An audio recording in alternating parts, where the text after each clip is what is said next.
Warning, the following video will contain spoilers and may contain imagery and language not suitable for all audiences. Viewer discretion is advised. What's up YouTube, Shawn DaGamer here, and before I even get started, I hope you guys really adhere to the spoiler warning. That's the second one at the beginning of this video, because I cannot talk about the back half of this season without, well, I can talk about this show in general without talking about spoilers, because this really picks up at the end of season 3, where they got out through the hole in the gate and they went to the lake and stuff like that. This is like my 4th time recording this review, because I always leave out little details, but I kind of remember everything now, so hopefully things will get back in place now. If, as we all remember, season 3 ended with like the gate opening up and the guards walking out and Competivie trying to get all these new people, get new guards in. He does by, we're gonna say, the main 2 people that we really need to worry about is Patelli and Officer Dickshit. So Officer Dickshit is like really living up to his name, because he did some horrible things in this season, like just to say some of the things so I don't forget later. He made, let me pause so I can get her name right. Ramos. Oh my god, Martinez Ramos. I have a picture of her on the screen. But let me tell you, there are a lot of people on this show. I'm on the IMDb page just for stuff like this. So I might say I need to take a pause so I can get a name right. It's a lot of people on this show. Just for it to be 4 seasons, about 13 episodes apiece, a lot of people done played on this show. But yeah, he makes her, like, her and her friend, the tall one, I'm not going to look up her name either, but her and the tall one were like playing this game in the lunchroom called, you know, it's the game like, you got a gun to your head and you have to choose between 2 options, and the options were eat 10 dead flies or eat a live baby mouse or rat or something like that. And she was joking around like, I'll probably eat the mouse, probably like a big jelly bean or something like that. I just swallow it whole at once. And like, he literally, because she's like the new van driver. Who was the old van driver? Doggy used to be the old van driver. But the other guy started raping her, and now they're cool. We'll talk about that later. She's a new van driver. The new guards, to help save costs, live on the lake. The houses on the lake. So he takes her there and makes her do this. He does like a whole bunch of horrible stuff to a lot of different inmates. So that's just the most notable one. So Officer Dickshit and Patelli, we already spent like 2 minutes on this, but most of that was paused, so it doesn't really matter. Anyways, we pick up, like I said, on the lake. They scoop up all the people. A lot of people got infections or like rashes because of the water was apparently infected. The little old Chinese lady, where did she go? She kind of like disappeared throughout this season. Like, I don't know if the actress died or something like that along the way, but she kind of like disappeared. But the little old Chinese lady was funny, so I hope she's like, I hope I didn't, but she was funny. She was like, no, get in the water, go take hot shower while all idiots in the water get in the rash. She was like, it was funny, it was really funny. But they all come back. Some notable names come back. I can talk about that now because they don't really make a big impact on the show. Nikki comes back from Max, and Sophia, she has a bigger part to play, not her character, but her situation more, because she's in the shoe, and her family's been trying to get in contact with her because, you know, in the end of the last episode, she beat up, she got into a fight with Gloria, I believe it was, and they sent her to the shoe. And yes, I did just accidentally dig on my nose. I'm sorry. Some of y'all probably even noticed that. I got some hand sanitizer around here somewhere, but I don't feel like getting it. Anyways, she comes back from the shoe because the old religious lady that used to hang out with, normally hangs out with Red, you know, with the short hair, not the quiet one, but the one with the short hair. She goes down there, tries to get pictures. Caputo is really trying to do the right thing, but he just in a bad situation. That's just like Caputo's overarching premise throughout this season. It's like, oh, I just stepped out of dog shit and I'm stepping right back into some more dog shit. Like, to be completely honest, that's Caputo's point. Healy is just still out of it. Like, he's still going through it, and all this stuff is happening. All these changes are happening. People are quitting, or people got fired. People quit. Yada yada yada. Some really like big overarching themes of this season was like, Piper started rallying up her little panic thing, and her panic thing, Maria, the other Mexican lady, one of the OG Mexican ladies, tries to, get into her territory, and they start going back and forth. So it's kind of like Piper has her little crew, and then the Mexicans have their little crew. It's a lot of, it's going to be a lot of like pseudo racist things to come out my mouth during this review. Please know I don't mean any of it. I love all races. I love all races, so no racism here. I just want to say that. But it's like pretty much all the factions, they're already like sailed off anyway. It's like the blacks are with, see, this is gonna sound bad, bear with me. The blacks are with the blacks, the whites are with the whites, the Mexicans with the Mexicans, and a whole influx of new people, like we saw in the beginning, are coming in. And Piper gives one of those new inmates. Black Sydney gets one of those new roommates. So I think those are the two main ones to get. And most of the people that come in are like white power people, like, they're actually like neo-Nazis, or Nazis, I should say. And they start to join Piper. And Piper's like, no, this is not what I want. So she backs off of them. And by the time she backs off of them, Maria's like, you know what? If I'm going to go full gangster, I got to do something. So she pretty much like brands Piper with the she brands Piper with the neo-Nazi symbol on her arm. So she's like, fuck it. I'm just going to keep my nose out of everybody's business at this point. Because first, this whole neo, so now it's like the cholos. If you want to be, you got the cholos, the niggas, and then you got the Nazis, really, in these barracks. And if you're like mixed race, or and there's the others. Like there literally is a group called the others. The others are headed up by one of the new girls that kind of turned on Piper, but it was for her own safety, yada yada yada. It was pretty much Piper's fault while she got turned on, but she represents the others, like all the mixed race, the Muslim, but not the Muslim, but everything else she represents. So there's 4 groups now. Piper's group is like a clusterfuck. It's like all the crazy white people in there. It's like the white people in the prison are like the most batshit insane of all the people. But anyways, her group started off as the panty drive, but when Maria started doing it, Piper turned her group into like a task force to stop all contraband and stuff like that, because they shut it all down anyway because they found out. And that's how the other girl got caught. The one I just looked up, Ramos, she got caught because she was the smuggler for, hold on, are we back? Okay. He made Ramos was the smuggler. So she would put the stuff under the van. Maria's cousin would come get it. Yada, yada, yada. Ramos almost got caught. But she did get caught, and that's how she got in a situation where she had to eat the dead rat. So, not the dead rat, the baby rat. So, that happened. So she get out of it. So the panty thing is over. They're all like ganged off now, and this is where stuff starts getting serious. And we get a lot of backstories on a lot of different characters. Let me mention that as well.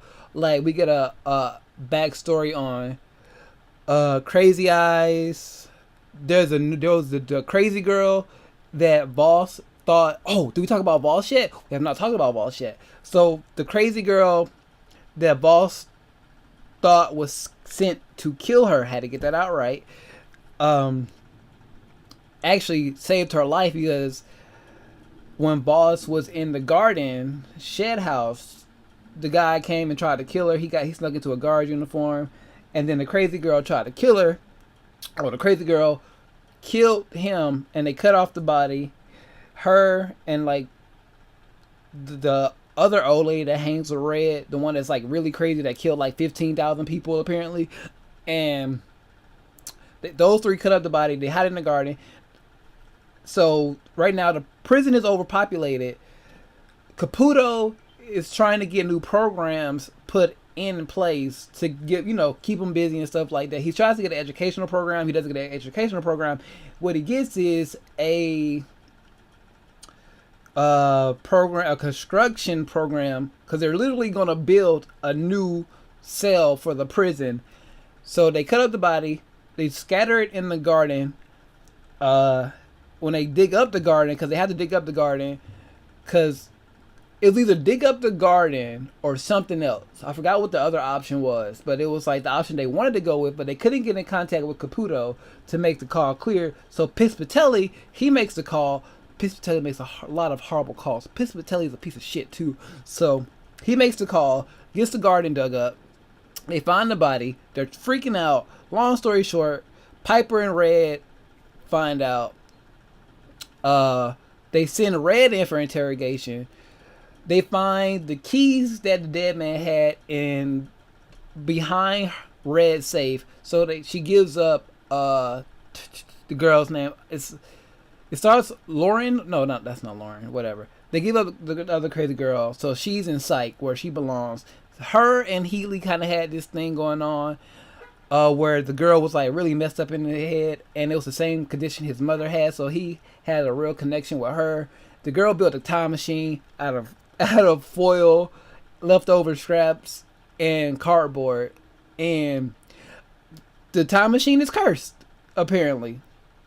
So she goes to she goes to psych, and the chef lady's in there too, so she's kind of cool with the black people. Well, literally her and Tasty have a thing going on, quote unquote thing going on, because they were trying to get a picture of they were trying to find ways to make money, and they found out they got drones flying overhead trying to get pictures of the rich white lady who happens to be like 80s racist, but she's not really a racist. It's funny. She's just a little funny side character. So they had that going on. And then this is where we start getting to the back half of the season. So they had like a episode dedicated to the crazy, let me get her name, because she's an important character this season. So let me get her name, if I can pause it. Bianca, the crazy wild looking one. She has like an important story. She used to be like a caretaker back in the day for this old lady, yada yada yada. I don't think they ever explain why she went to jail. Either that or I went to sleep, so I have to go finish the episode. But that was a lot of things. They didn't really show why a lot of people went to jail, except Crazy Eyes. I don't really want to get into her, but she has a backstory. Bianca has a backstory. Who else? P has a backstory. There's like three or four other good backstories in here.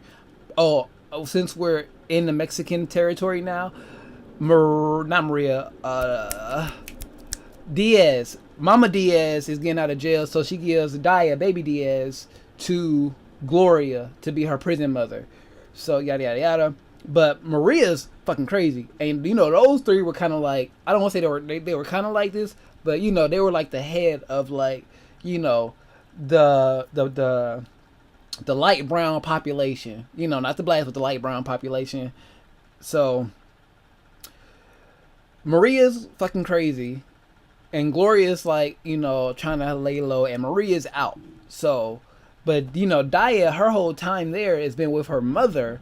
So her mother's out, so now she's trying to find her own identity. That's important later. So just remember that little tidbit. So they have this episode for Bianca where she's like, she doesn't really shower and all that stuff. It's overcrowded, so she's like, fuck it, I'll shower when I can, yada yada yada. She's worried about just her people and make sure everybody's okay, things like that. So something happened the guard that kept telling her to shower was like, you either shower now or whatever. She was like, what you gonna do? She was like, stand. He was like, well, get your ass up on the table. So she stands up on the table for like 3 days. It was either stand on the table or cooperate. And she picked someone on the table, so she was up there for a while. Piper went up there, and then that's when they found the dead body. So that's when everybody went back to their bunks. And then a whole bunch of, while this is happening, they're sending people in for the interrogations to find out who killed that guy. And while that's happening, while they have people in there, Red, not Red, Crazy Eyes and her little girlfriend get into it, but it wasn't like, it was forced because of Officer Dick shit from earlier. He made them like literally fight gladiator style because he wanted Crazy Eyes to fight the new girl that's heading up the Nazis because she said something and then Crazy Eyes said something and then the guy was like, "You gonna let her talk to you like that?" Literally saying some racist stuff like, "You gonna let the little black pansy talk to you like that?" Or something, some crazy, racist stuff. So they get to fighting. No, the racist girl was like, "I don't want to fight," but Crazy Eyes, little girlfriend was like, "I want to fight." I guess it's supposed to. She thought it was gonna be a little love quarrel. Nah, she got literally sent to the emergency room. So that happened. So while this is happening, I'm trying to remember what excited this. They're trying to get Pispatelli out. They're trying to get him out. So they do a peaceful protest, like all the heads of the gangs and things like, I don't want to say the gangs, all the heads of the families come together. Like, all right, we need to come up with a plan to get this guy out. All this stuff is happening. We're no enemy of my enemy is my friend. All that good stuff. So they come together. They try to, the guy, Pispatelli, is on Red's ass. And Red cannot sleep. He will not let Red sleep. So she tries to go to sleep in the kitchen. He's like, not today. And literally like, let her be an example. You guys are prisoners. You fuck with me. I can do what I want with you guys. Throws her on the ground. And then they just start, they don't have it. They do a peaceful protest. They stand on the table. And Pispatelli calls him back up, which he was not supposed to do. Everything that Pispatelli does, he is not supposed to do. He completely does the opposite of what Caputo tells him to do. So they're staging this protest. They're trying to pull everybody off the stage. Baxter, the little playful guy, he gets a backstory too. He's like really innocent. He's trying to get He's trying to get Crazy Eyes off the table. Crazy Eyes, starts attacking them a little bit. Nothing crazy. She still feels guilty for putting the girl in the hospital. So P is the only one that can really calm down Crazy Eyes. Her and Tasty are the only two girls that can really calm her down. So she's trying to do that, but Baxter, this is like full lockdown. It's a riot, so he does what he's supposed to do, and like puts P on the ground, knee in the side and all that. And P is like, "Yo, get off me, get off me." P's only Poussey is only like 30 pounds, so she dies. Spoilers. Well, you should have already been left if you didn't want spoilers. She dies. It incites like this unity peace thing for a second. So the blacks, okay, this sounds so bad. So they're mourning, crying. It takes them like 2 days to figure out what's going on. People are giving their condolences and all this stuff. They're outside. The body's still in the cafeteria. They're outside mourning, and the racist white girl says something. And the running black girl, she's always there, but she's always quiet. But when she says something, she got something smart to say. She just went over there and popped that bitch in the nose, broke her nose. And now the white people, they go to the bathroom. They're about to get ready for war. Literally, it's about to be civil war in the prison. The two little Mexican girls, I'm calling them Bulk and Skull. Bulk and Skull over here. I should be calling them Bulk and Skull the whole time. Bulk and Skull over here. They're about to go tell Maria what's going on so they can be prepared. And maybe, the blacks and the Mexicans can work out. This sounds so bad. It's maybe they can work out some kind of truce or something to, get everything under control. But while that's happening, they have a press conference to let everybody know what's happening with Poussey. And they don't mention her name. And they don't blame Baxter. And that just sends Tasty off, because Tasty is Caputo's assistant. I hope I said that earlier. If I didn't, that's just kind of like random. But Tasty is Caputo's assistant. I don't know how she got that job. I forgot how she got that job. She overhears, a press conference and stuff. She gets pissed. She's running. She runs back to the black community. Like, hey, black community, they didn't do us justice. Let's go riot. So they go riot. Everybody's on their side. Officer Dickshit brought a gun in because he knows, like, he's going to need extra protection. Somebody pushes him down to the ground where they're all trying to converge. Did I mention that the rich white lady is here? I hope I did.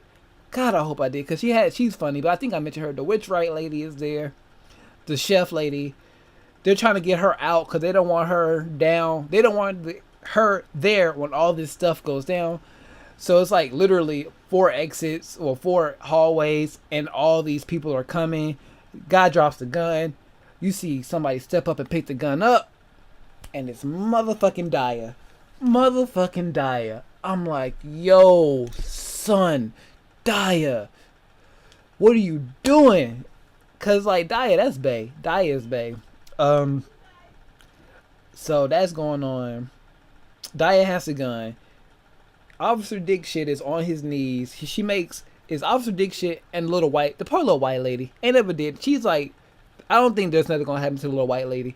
Hopefully not, cause she ain't did nothing. Poor little white lady. She's young little innocent white lady.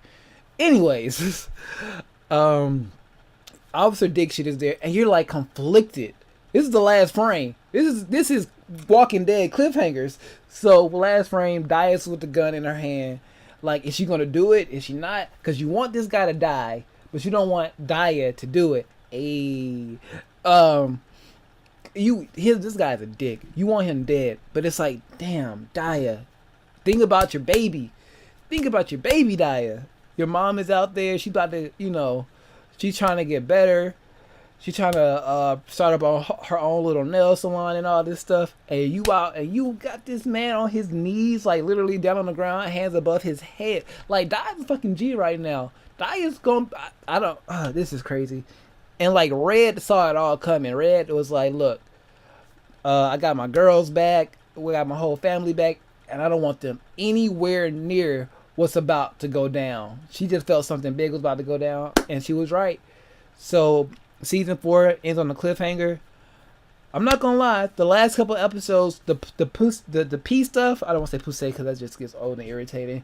The P stuff, her flashback, she was so innocent, and you could just tell she was always just there. And it was like they killed her off.